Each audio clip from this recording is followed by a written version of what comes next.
This lesson is for Mrs. Cucci's college prep math class. Today we are going to be talking about lesson 1.3, problem solving. Okay, so this is everybody's favorite word problems. So we're going to work through these relatively slowly, okay? When we're talking about problem solvings, there's steps that you can take to make it easier for yourself.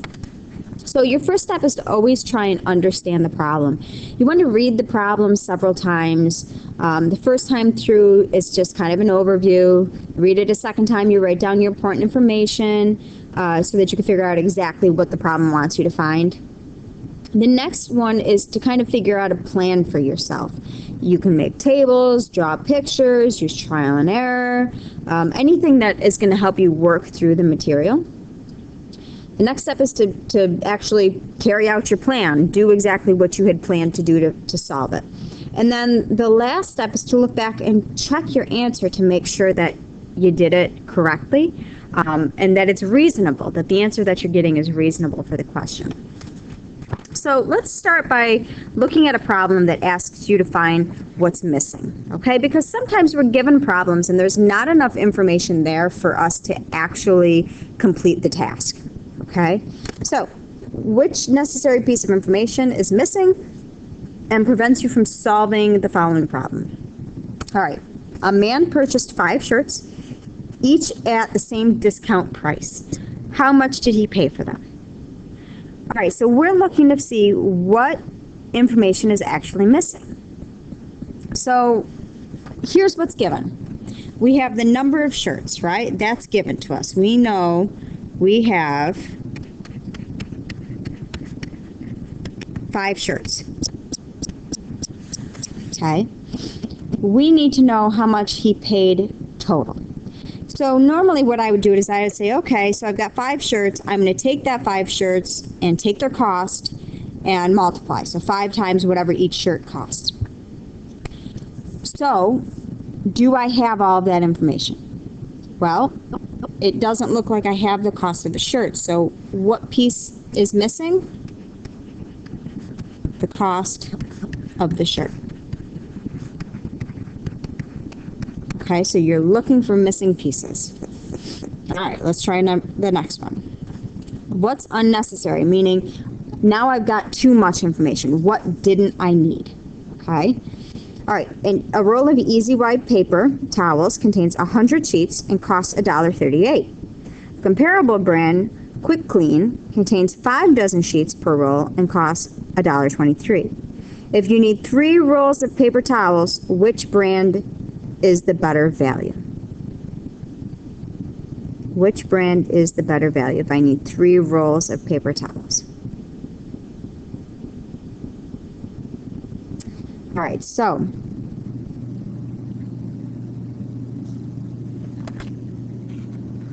here's what's given. We've got 100 sheets per roll at $1.38 and 5 dozen sheets per roll at $1.23. All that's said is that we need 3 rolls. We want to know which one is going to be the better value. Okay? All right, so what we're looking at is I know I have 100 sheets at $1.38 and 5 dozen at $1.23.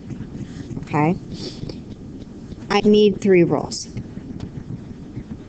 If I want to know which one is the better value, do I care how many rolls I need?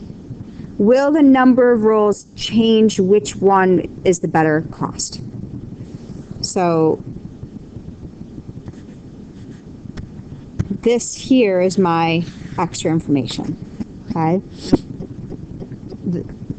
The price per roll or the better value isn't going to matter if it's 1 roll or 100 rolls. It's going to be the same. All right, so let's apply a 4-step procedure. Paying $100 cash up front and a balance at $20 a week, how long will it take to pay for a bicycle costing $680? Okay, so here's what's given. Cost of bike, so I'm writing things down now. $680. Okay. Already paid in cash is $100. What I'm going to pay per week, weekly payment, is going to be $20. Okay, so that's the information that I'm given. All right. So we need to come up with a plan. So our plan could be to perhaps subtract the amount paid in cash from the total cost of the bike, right? $680, I've already paid out $100. So how much does that leave me with to have to pay off? Okay, so I'm dealing with $580. Okay, so now I know that I'm going to pay $20 a week. I want to know how many weeks it's going to take me. So how many payments of $20 is it going to take for me to get up to $580? So what we can do is we can take $580 and we can divide it by our cost of $20 per week. Okay, when we divide this, we get 29 weeks. So next thing we want to do is we want to look back and check our answers. So we're going to kind of work backwards. All right. I know for 20 weeks, I'm paying $29. So I'm going to go ahead and do that math. 580. Good. That checks from up here. 580.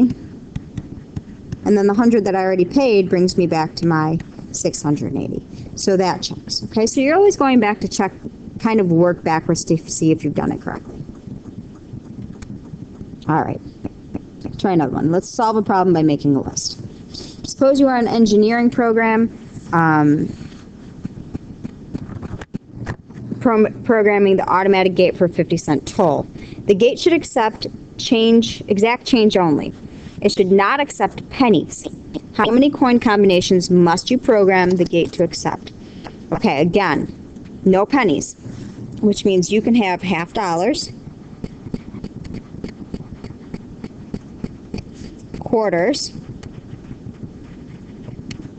dimes, and nickels.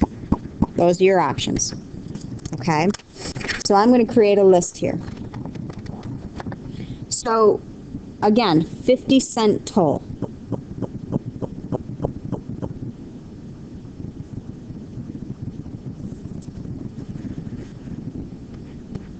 Let's make a table.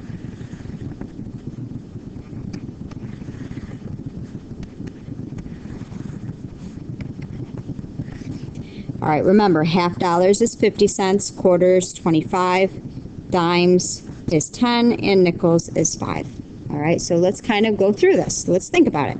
A half dollar I know is 50 cents, so I could have one half dollar and none of the others.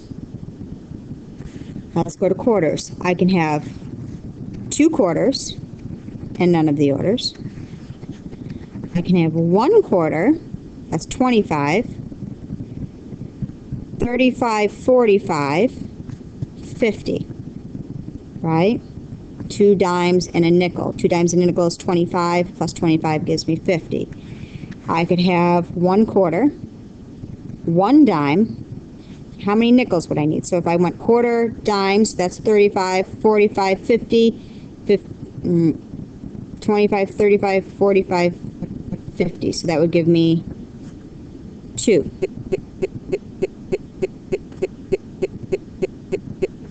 Okay. What if I had 1 quarter, no dimes? Could I get enough in nickels? So 25, 35, 45, 25, 30, 35, 40, 45, 50. I think I did something wrong here. 25, 35, 40, 45, 50. This should be a 3. My apologies. Okay. All right. That covers us for quarters. Now, what if I had no quarters? 5 dimes. That's 50 cents. No quarters. 4 dimes. And I would need how many nickels? 2. 3 quarters. Or 3 dimes. 30, 35, 40, 45, 50 would need 4 nickels. 2 dimes, 20, 25, 30, 35, 40, 45, 50 would need 6. 1 dime would need 8. And 0 dimes would need 10. And there is my list. Okay, so how many coin combinations could I have? So it looks like I have 1, 2, 3, 4, 5, 6, 7, 8, 9, 10, 11.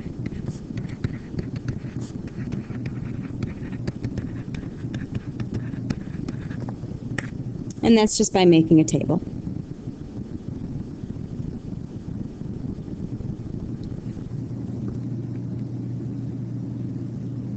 All right, so let's check one using a diagram. 4 runners are in a 1-mile race: Maria, Aretha, Thelma, and Debbie. Points are awarded only to the women finishing first or second. The first place winner gets more points than the second place winner. How many different arrangements of the first and second place winners are possible? All right, so we're going to create kind of like a tree diagram. So let's say first place. We can only use one person. So let's say Maria takes first. The possibilities for second are Aretha, Thelma, and Debbie, right? But what if Aretha takes first? Then we have Maria, Thelma, and Debbie. If Thelma takes first, we have Maria, Aretha, and Debbie. And if Debbie takes first, we have Maria, Aretha, and Thelma. Okay, so how many different arrangements of first and second place are there? Well, I've got 1, 2, 3 in each one of these. 3 different arrangements in each one of these. So together, I have 12 possible arrangements.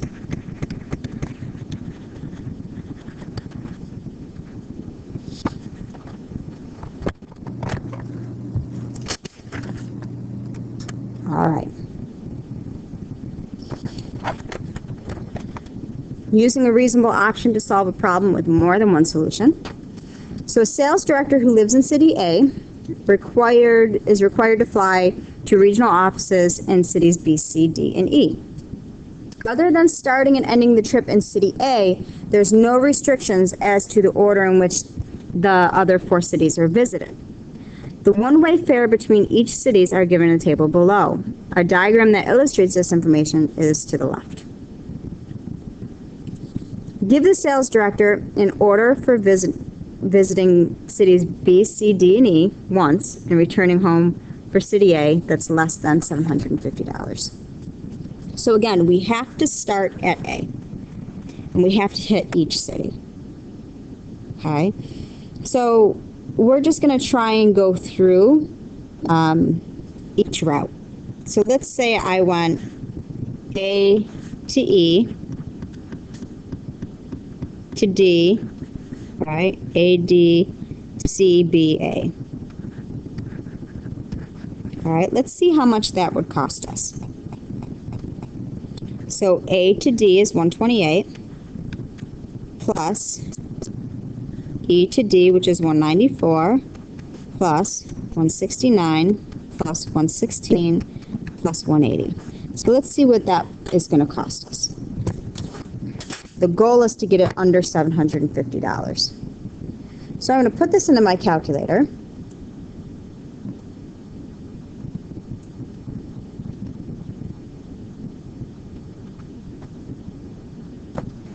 And that's going to bring us to $787. So that's not going to work for me. Okay, so that route is out. We need a cheaper way. All right, so let's try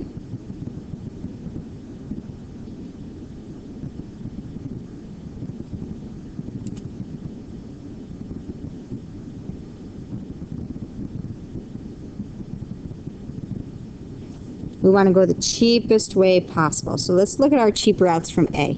So it looks like our cheapest route leaving A is going to be from A to C, which is $114. Our cheapest route from there is going to go to B, which is 116.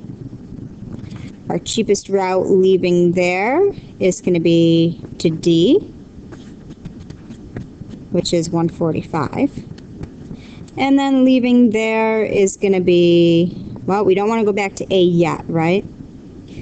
So let's go to E, which is 194. And then back to A.